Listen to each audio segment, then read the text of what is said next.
ಕೇಳ್ರಪ್ಪೋ ಕೇಳಿ, ಕೇಳ್ರಪ್ಪೋ ಕೇಳಿ, ಕೇಳ್ರಪ್ಪೋ ಕೇಳಿ.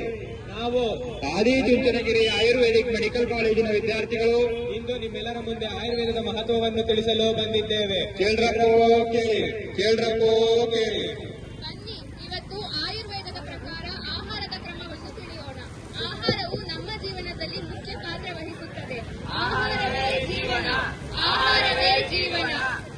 ಅಬ್ಬಬ್ಬಾ, ಎಷ್ಟೊಂದು ಬಿಸಿಲು, ತಂಪಾಗೇನಾದ್ರೂ ಕುಡಿಬೇಕನ್ನಿಸ್ತಿದೆಯಲ್ಲ.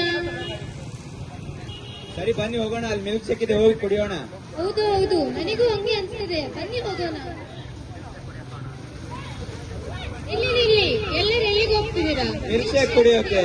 ಬೇಡ ಬೇಡ, ಮಿಲ್ಕ್ ಶೇಕ್ ಕುಡಿಬಾರ್ದು. ಯಾಕೆ? ಹೌದು, ಯಾಕೆ ಕುಡಿಬಾರ್ದು? ಅದ್ರಲ್ಲಿ ಏನಿರುತ್ತೆ? ಹಾಲು ಮತ್ತು ಹಣ್ಣು ಅಷ್ಟೇ ಇರೋದು ತಾನೆ? ಇಲ್ಲ ಇಲ್ಲ, ಹಾಲು ಮತ್ತು ಹಣ್ಣನ್ನು ಒಟ್ಟಿಗೆ ಕುಡಿಬಾರ್ದು. ಅದನ್ನು ವಿರುದ್ಧ ಆಹಾರ ಅನ್ನುತ್ತಾರೆ. ವಿರುದ್ಧ ಆಹಾರ ಅಂದ್ರೆ ಏನು? ಯಾವ ಎರಡು ಪದಾರ್ಥಗಳನ್ನು ಒಟ್ಟಿಗೆ ಸೇವಿಸಬಾರದು ಅದನ್ನು ವಿರುದ್ಧ ಆಹಾರ ಅನ್ನುತ್ತಾರೆ. ಉದಾಹರಣೆಗೆ ಮಿಲ್ಕ್ ಶೇಕ್. ಹೌದು, ನಮ್ಮನೇಲಿ ಅಮ್ಮ ಹೇಳಿದ್ರು ಬೇಸಿಗೆಗಾಲದಲ್ಲಿ ಮೊಸರು ತಿನ್ಬಾರ್ದಂತೆ. ಆದ್ರೆ ಮೊಸರು ಕೋಲ್ಡ್ ಅಲ್ವಾ? ಇಲ್ಲ, ಅದು ಬಾಡಿಗೆ ಜಾಸ್ತಿ ಮಾಡುತ್ತೆ. ಹಂಗಾದ್ರೆ ನಾವೆಲ್ಲ ಏನ್ ತಿನ್ಬೇಕು? ಮೊಸರು ಬದಲು ಮಜ್ಜಿಗೆ ಕುಡಿಬೇಕು. ಇದೇ ತರ ಚಳಿಗಾಲದಲ್ಲಿ ಬಿಸಿ ಊಟ ಮಾಡಬೇಕು.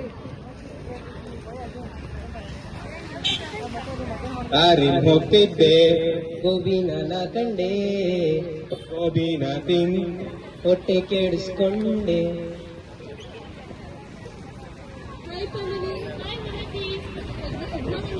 ಚೆನ್ನಾಗಿ ಮಾಡಿದೆ ನೀನು, ಆಲೋಚನೆ ಮಾಡಿದೆ ಹಾಗೆ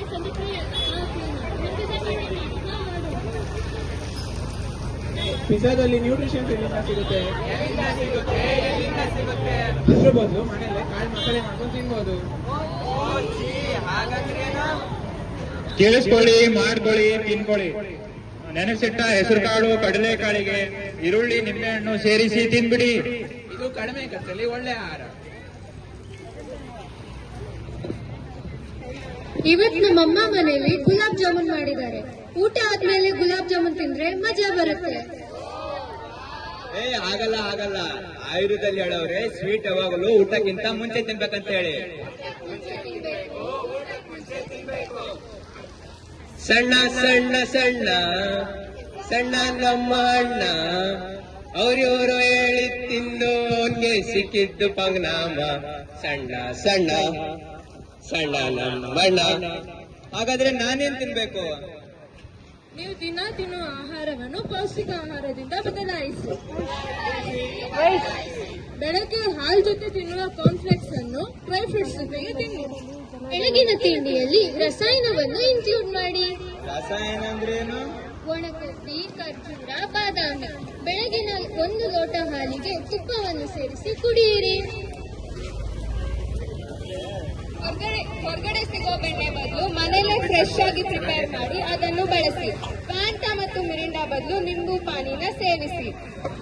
ಸೀಸನಲ್ ಫ್ರೂಟ್ ಜ್ಯೂಸ್ ಕುಡಿಯಿರಿ. ಊಟದಲ್ಲಿ ಆದಷ್ಟು ಶುದ್ಧ ತುಪ್ಪವನ್ನು ಉಪಯೋಗಿಸಿ.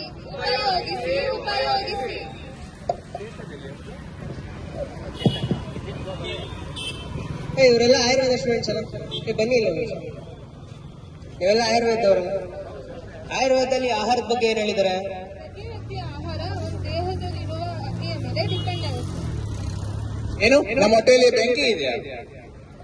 ಅಲ್ಲ, ಬೆಂಕಿ ಅಲ್ಲ, ಅಗ್ನಿ. ಅಗ್ನಿ ಎಂದರೆ ಜೀವಶಕ್ತಿ. ಹೊಟ್ಟೆ ಎಸೆಯೋಕ್ಕೂ ಮುಂಚೆ ಊಟ ಮಾಡಬಾರ್ದು. ಹೊಟ್ಟೆ ಹಸ್ತಿದೆಯಾ ಇಲ್ವೋ ಅಂತ ನಮ್ಗೆ ಗೊತ್ತಾಗುತ್ತೆ. ನಿನ್ ಬಾಡಿ ಲೈಟ್ ಮತ್ತೆ ಫ್ರೆಶ್ ಅನ್ಸುತ್ತೆ. ಹಂಗೇನಾದ್ರೂ ಅನ್ಸಿದ್ರೆ ಹೊಟ್ಟೆ ಎಷ್ಟಿದೆ ಅಂತ ಅರ್ಥ. ನಿನ್ನ ಹೊಟ್ಟೆಯ 1/3 ಭಾಗದಷ್ಟು ಖಾಲಿಯನ್ನು ಬಿಡಬೇಕು. ಇನ್ನು ಮಿಕ್ಕಿದ 2 ಭಾಗದಷ್ಟು ಊಟ ಮತ್ತು ನೀರನ್ನು ತಿನ್ನಬೇಕು. ಹಾಗಿದ್ರೆ ನಾನು ಅನುಪಾನ ಅಂತ ಕೇಳಿದೆ. ಹಾಗಿದ್ರೆ ಏನು? ಅನುಪಾನ ಅಂದ್ರೆ ಊಟದ ನಂತರ ಸೇವಿಸುವ ಪಾನೀಯಗಳು. ಉದಾಹರಣೆಗೆ ಬಿಸಿ ನೀರು, ಮಜ್ಜಿಗೆ, ಜೇನುತುಪ್ಪ ಸೇರಿಸಿದ ನೀರು. ಊಟ ಮಾಡುವಾಗ ಪಥ್ಯ ಮತ್ತು ಅಪಥ್ಯದ ಬಗ್ಗೆಯೂ ಗಮನವಿಡಬೇಕು. ಈಗ ಪಥ್ಯ ಅಪಥ್ಯ. ಪಥ್ಯ ಅಂದ್ರೆ ಏನ್ ಗುರು? ನಾವು ದಿನ ತಿನ್ನುವ ಆಹಾರದಲ್ಲಿ ಏನೇನ್ ತಿನ್ಬೇಕು ಅದನ್ನ ಪಥ್ಯ ಅಂತಾರೆ. ಓ ವಾವ್, ಚೀಸ್ ಅಂದ್ರೆ ನಂಗೆ ತುಂಬಾ ಇಷ್ಟ. ನಾನು ದಿನ ಪಿಜ್ಜಾ ಬರ್ಗರ್ ಅಲ್ಲಿ ಹಾಕೊಂಡು ತಿಂತೀನಿ. ಚೀಸ್ ಅಲ್ಲ, ನಾವ್ ಯಾವ ತರ ಆಹಾರ ತಿನ್ಬೇಕಂದ್ರೆ ಅದರಿಂದ ನಮ್ ಬಾಡಿಗೆ ನ್ಯೂಟ್ರಿಷನ್ ಸಿಗ್ಬೇಕು. ಹೌದಾ? ಸರಿ, ಹಾಗಿದ್ರೆ ಅಪತ್ಯ ಅಂದ್ರೆ ಏನು? ಈಗ ಅಪತ್ಯ ಆಹಾರ ಅಂದ್ರೆ ನೀನು ದಿನನಿತ್ಯದಲ್ಲಿ ಯಾವ ತರ ಆಹಾರ ಸೇವಿಸಬಾರ್ದಲ್ಲ ಅದನ್ನ ಅಪತ್ಯ ಅಂತಾರ. ಈಗ ಉದಾಹರಣೆಗೆ ಪಿಜ್ಜಾ, ಬರ್ಗರ್, ಚಿಪ್ಸ್ ಈ ತರ ಆಹಾರ. ಅಪತ್ಯ ಆಹಾರವನ್ನು ತ್ಯಜಿಸಿ ನಿಮ್ಮ ಅಗ್ನಿಯನ್ನು ಉಳಿಸಿ. ಆಯುರ್ವೇದವೇ ಆರೋಗ್ಯ, ಆಯುರ್ವೇದವೇ ಆರೋಗ್ಯ, ಆಯುರ್ವೇದವೇ ಆರೋಗ್ಯ.